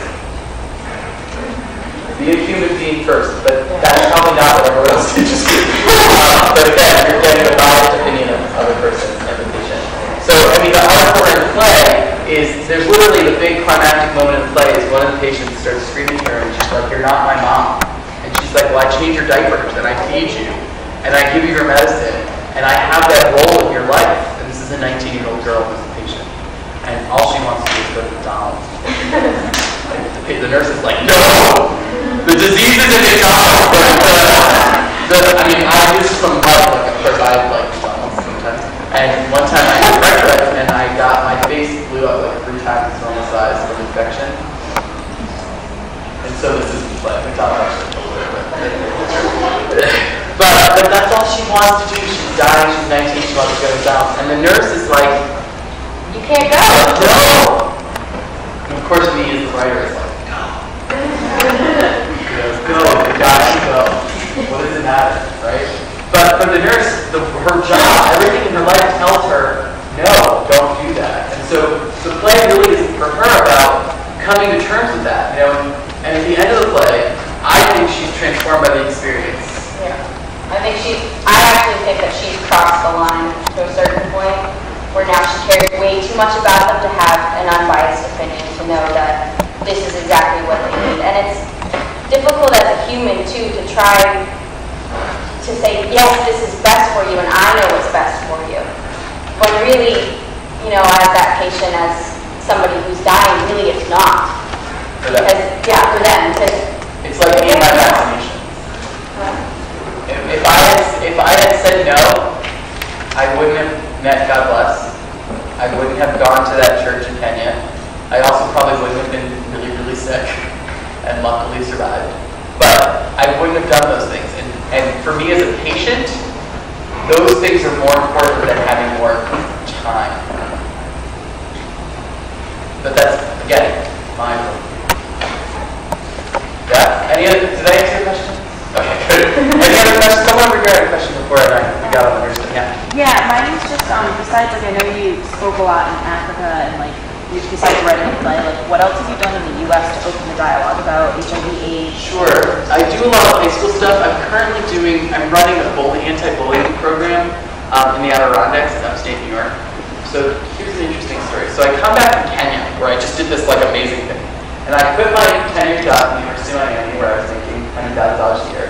And I took a job running a small art center in upstate New York, in the Adirondack Mountains, where the total population is 5,000 people, over 2,000 square miles. And you get paid $30,000.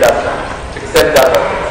And I decided in my fourth bonus life that I was done being a professor and I wanted to live and be crazy and do something that was powerful. So I get there, and my first week there, one of the board president people who's in charge of my art center that I run said to me, "I don't think you should advertise that you have AIDS or that you're gay in this small community." And I was like, "Oh yeah? Super good!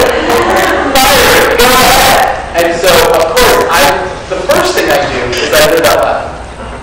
I refuse to be silent no matter what community I'm in.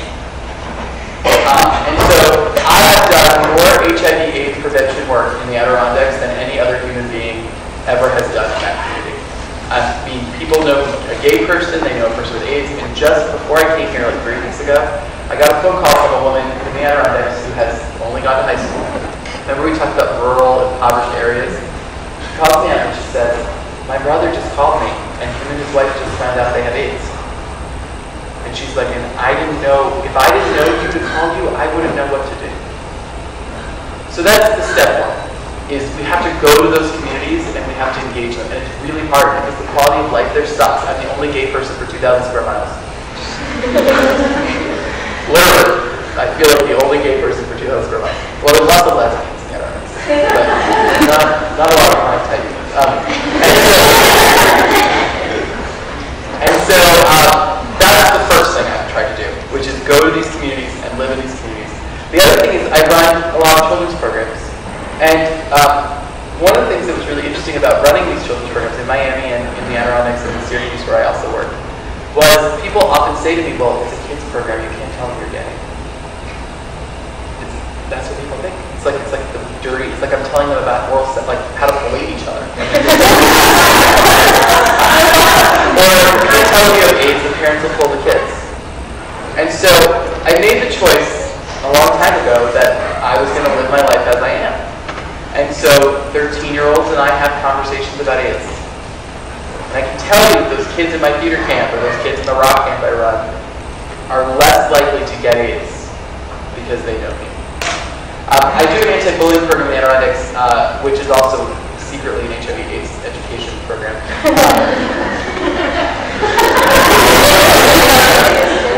What our play secretly is too. Yeah, but what I find is that if I say I want to talk about HIV and AIDS, schools freak out, people freak out. But if I can couch it another way in which the conversation happens, then it happens effectively. I also teach in a federal prison. I technically teach theater, but I teach HIV. Because it's the population that really needs to hear about it and know what's talking about. So I try to, whatever I am and whatever I'm doing, make sure that I'm being heard about what is important. And then I do things like go to conferences and do shows, all that other sort of stuff. But I think it's the day-to-day work that's probably the most important. And probably the hardest. Because I really love to just not have to talk and go watch TV. But I think you have to live it every day. And people always say to me, like, why go to Africa? So this is why I quit my job, because one of my friends turned to me and said, why go to Africa? Why not do work here at home? And I was like, you're right. And I'm not doing it in Miami right now. Like, I've taught the kids, and they know what it is, and if they, one of my students actually got AIDS while I was there, and I was there to talk to them. He was like, I can't believe I did this, I do everything. And I'm like, it's okay, you didn't fail life. Like, here's how you deal with it. But I felt like I was hitting a brick wall with college students after 8 years. And so I decided to do the volunteer work I was doing in Africa in our own country. And I love the Adirondacks, and I know how impoverished it is and how desperate things are, and decided to go spend 3 years there. So I've done 3 years there, and now I'm also in Syracuse and sort of back and forth. But, I have people who say to me, like, I've never known a gay person before, and I hated them, and I love you. I have lumberjacks with, like, giant Santa Claus ears. And things who are like, I fucking want to kick a gay person's ass, and now if anyone says anything bad about you, I'm going to fight, I'm going to kick their ass. And that's just living. That's just like living my life. That's just being a human being and connecting with people and not letting, when I first moved to the Adirondacks, I did an out in the Adirondacks. And people were like, you're crazy. And you know who came? Not gay people, straight people, who wanted to know what gay things were like. That's not what I thought.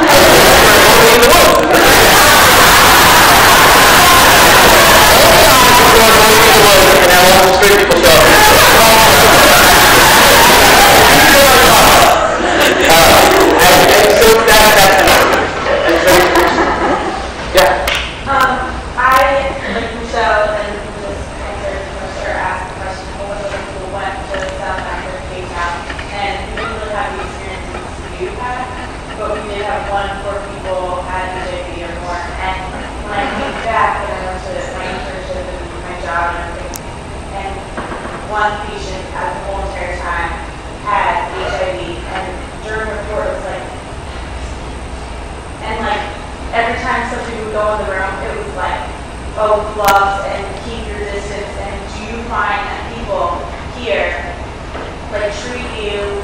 sometimes like nurses treat you like, oh, I can't touch him, or like when you're in the doctor's, or do you have the opposite?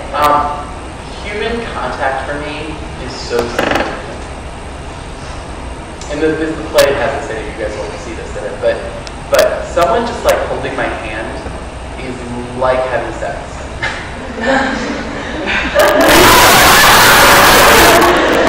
Well, things I admit to in my life. But it's actually like massive for me because I think people don't want to touch me. And that's probably because I'm always touching gloves but I understand that. I don't want the food procedures without gloves. I'm like, you're gonna give me a disease.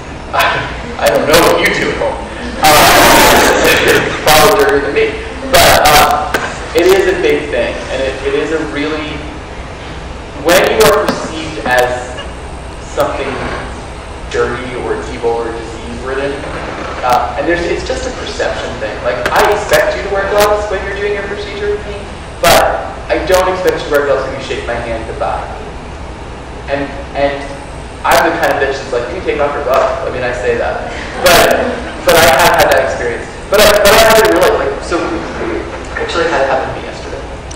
So people who love me and know me really well are like not freaked out at all by anything. But right now, for whatever reason, I'm here in Connecticut and I feel like I'm around a cesspool of top college disease. And so I have been like having really fevers like all day, and then my fever breaks, and then it starts again. So when your fever breaks, you get all sweaty and gross, and you feel disgusting. And so I was literally sitting next to someone last night in our 12-hour of tech for the show, and I was like, oh, my fever's breaking, I'm really gross, I need to go to the bathroom. And they were like repulsed by me because I was like sweating from my fever, and it was like my sweat was gonna get them. And so I didn't sit next to them again. I won't. But that happens, and it's a scary thing. And like, even after I do these talks, my favorite thing that happens is most people just want to shake my hand, and I know it's that they don't want to meet me, it's that they want to show me they're okay with it, and that's totally fine. That's a great thing. Do you know what I mean? And then I have sex with every person. That's what I'm here.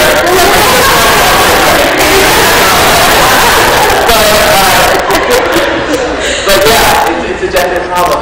And this is where I talked about what I was talking about before. Is people think I'm like, people are like, you're so amazing. But it's like the idea of touching me is too scary for them. And then I'm like, well, you're not that amazing. We'll see if my coffee thing goes okay. Yeah. It's sort of a comparison between like coming out as gay and family friends and coming out as having having AIDS makes coming out as gay really easy because the assumption is when I say I have AIDS that I'm gay. Even now. I mean, I'm really gay, so it's not that hard to say. but that is the case. Like, even if but for me, my little sister's a lesbian. And my mother and I were just talking about this today because my little sister is much better at social life than I am. She's getting engaged to a sweet girl. And she called my mom and she said, I want to, it was like New Year's Eve was their anniversary. She's like, I want to get her a ring. And she's like, can I do that? And my mom, who was the worst, would be being gay. It's like, yeah. And so she called me up a few days later and she said, I just want you to know, Stephen, that I may have failed miserably every time you tried to talk to me about being gay, but you made it so I could take care of your little sister. And I was like, okay. But, but my family was difficult. My mom, being manic-depressive, had a really hard time with it. She really clung to religion as a sort of sanity piece, and so this was a really difficult thing for her. And my dad, on his deathbed 3 years ago, decided to tell me about the boy he loved in high school and how he wished he had saved me from this thing that was wrong with him. And that was a very bizarre experience, but you can imagine what our life growing up was, because essentially he saw me, just like I saw God bless dying of something I wanted to save him from, he saw me suffering from something he thought he needed to save him from. And so it created a lot of tension in our life. So me being gay was always a hard thing in my family. When my sister found out I had AIDS, she didn't let me see my nieces and nephews for a year because she was afraid that I would get in a car accident and we would both get cut and they would get AIDS. So those are the familial, well, I don't really think of it as my family too much, but those are the blood relationship reactions to it for me. And that's what's scary for patients. You know what I mean? That's supposed to be your support system. You know? And I think what's interesting is being gay for me already told me I was going to have a non-traditional family. So having AIDS fits into that just fine. Like I already have, you know, the person who runs the beer department here is probably more of a father to me than my father ever would be. If I have Father's Day cards. It's only like 10 years older than me. But you know, and I have people in my life who are more my siblings than my siblings will ever be. But it's hard. I don't have a problem with it at all now because I live so well out that if people don't know I'm gay and have AIDS, they're like living under a rock. You know, but I would say that having AIDS made me come out to everyone.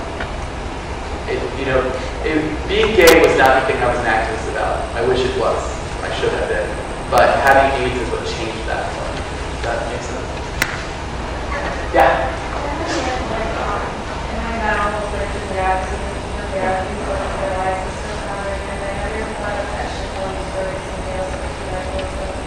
My story? Well, when I was a teacher at the University of Miami, they did a documentary about me that won a festival. It was pretty cool. But, you know, I have never thought of doing that. I don't really think I'm that cool. I try to look like cool up here. But, I just haven't really thought of it. My play that you will hopefully come see is my story. The weird thing is that I haven't felt the need to write since this play. I mean, it was my first really real play. It's kind of been my last real play. I've written other stuff that is great and fun, but this is the definitive sort of piece of work that I've created. And you may hate it or you may like it, but it really sums up that. And now I'm in the middle of writing something new, which is God Bless the Story, and the stories of all these people I collected. And so this is an important piece for me to work on. I have the same passion for this play as I did for the one that you'll see. So hopefully that in the next 10 years will tell their stories and tell another piece of the story of what it is to be from my tribe. But I have never had anyone just write that one. Yeah? I know you said, like, I think it was last night, you had a fever and stuff like that, but on a day-to-day basis, do you ever feel like 100%, or do you symptoms like that? You know, it's hard for me because I don't remember what 100% feels like. I have pretty bad kidney pain every day. I take Vicodin. So I have an interesting problems for my medicine. So my left kidney is really not working right at all. It kills. So I had to buy a Volkswagen, so like a heat seat. This is like my favorite thing. I'll just like go sit in my car. So I have a kidney problem. I have neuropathy in my right foot. So when I start to get sick, I start to not be able to walk. I can't use the treadmill because when I'm running in the gym, just that physical exertion will cause this to go numb and I fall off the truth.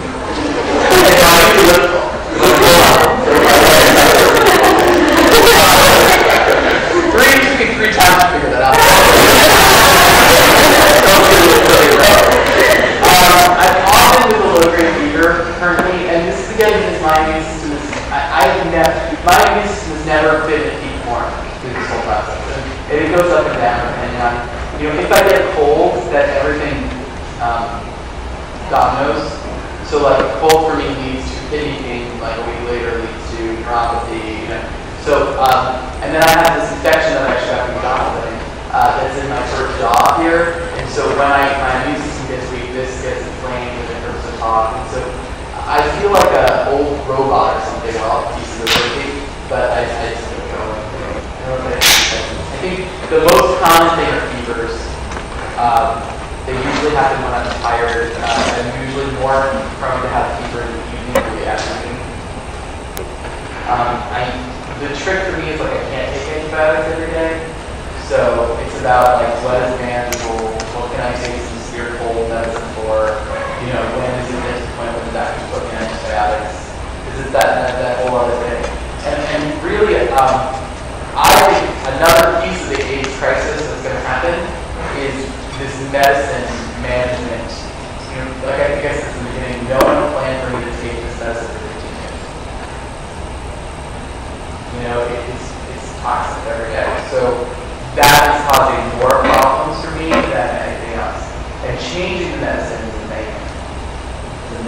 side effects of medicine are nightmare. I've tried like 5 or 6 different protein inhibitors over the years. There's one Svoboda that like gave me the shakes and made me have like hallucination dreams that are like crazy. I still have crazy dreams from medicine where I can go back to 2 days later and start right where I left off. That's awesome. But when I was on Svoboda, I couldn't tell what had happened and what hadn't happened. I thought I was going crazy. And that's a big fear of mine because I'm often like this. So I was like, oh no, oh no. But it was all medicine. So finding the right protein inhibitors, dealing with side effects, managing all of that is very difficult. I don't think it's probably as difficult as some things, but it's definitely not. It's not an easy way. I mean, for me, I get a cold and it's like a cold is like the flu. If that makes any sense. And then the flu is like I'm in bed every 3 days. And part of the problem is I don't really slow down. So when I get sick, to the point where I have to slow down, it's usually pretty severe. Because most of the time I just need to go. Yeah. I just have this one.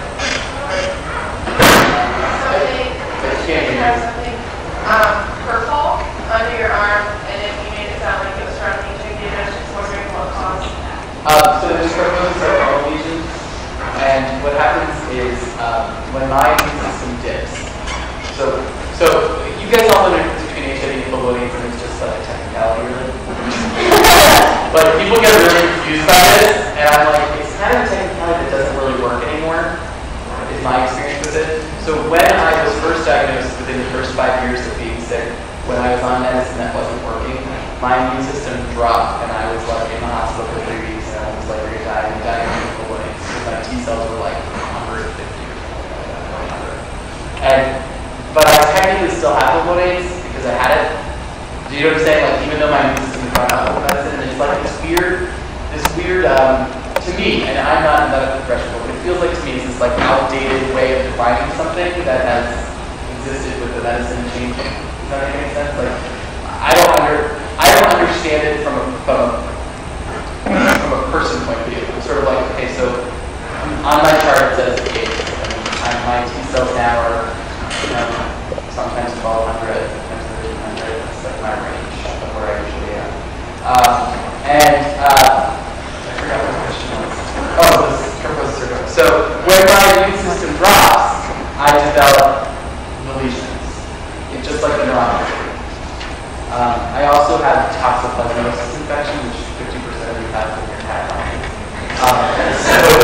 So when my immune system drops, that becomes a concern. So like what happens is I get a cold, and then everything sort of piles on top of that, and then all of these other opportunistic infections that are living in my body or that my body's dealing with normally start to manifest. And so it's like you had it going home and you're like, yeah, don't look at my purple lesion on my back. But for the longest time, my favorite thing to do is swim. And it was like my favorite exercise as a kid. And for the longest time, I was really sick, about 5 years. I always had a lesion on my lower back, or I had one on my armpit, or my groin. And so I wouldn't go swimming because I didn't want people to see that and think of me as being hideous. And so when I was in Africa, actually, I decided that was stupid. And so I started swimming again here. But it's a little awkward to go to Hawaii and something like all that. And I'm like, oh, that's not good. Want to be cool with me? I think we have time for one more. Oh, sorry. You had your hand up. Yeah. What is, if you could give us advice to people who are about to become nurses, and someone who's been a patient and had good and bad experiences, what would you say that you should? Hardest question. Sorry. I think for me, what I said earlier about the fact that the history you're recording, the person you're talking to, you may be the only person that truly gets to know them. And so I think first and foremost, I would say you see me as another person before you see me as a patient. And try to understand that my medical decisions are not textbook and are based on my needs as a person and not necessarily what the textbook says I should do. Because I often don't do what the textbook says I should do. And that's not, and I would say to you as a patient, if I was your patient, I would say, and that's not your responsibility. Because I find sometimes that my doctor and my nurses feel like they're failing me if I don't do what they say, if I choose the other option. But I don't think that that's their fault, that they don't have to carry that. And that's what this nurse feels. But if she feels like if they die, she's failed them somehow. But if I choose to do something because of who I am as a person and what I want my life to be, if you've told me my options, that's all you can do. And then I would ask you to be a person and understand that. Is that? Thank you guys so much. I hope it was a good